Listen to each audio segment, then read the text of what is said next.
মাটির যে অবস্থা, সূর্যের তাপে মাটি পুরা ফেটে ঝরঝরা হয়ে গেছে। এত রোদ গ্রামে এখন, চকের ভিতরে কিন্তু গাছের নিচে ছায়া আছে, কিন্তু চকের ভিতরে অনেক রোদ।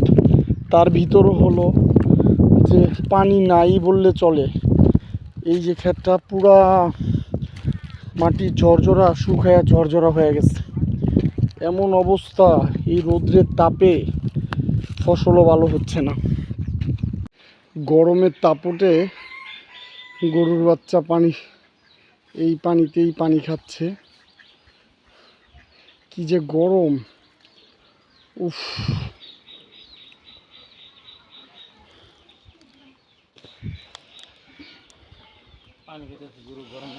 গরমের তাপটে গরু পানির ভিতর নেমে যাচ্ছে।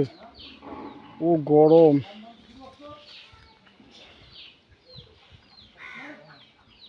বিশেষ করে এইসব গরু কিন্তু ভালো পানি না হলে খায় না, কিন্তু গরমের কারণে এই গরুর বাচ্চা পানিতে নেমে গেছে, পানি খাচ্ছে।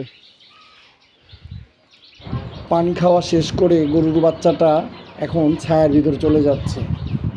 এই হলো ছায়ার ভিতর চলে আসছে। যেই গরম।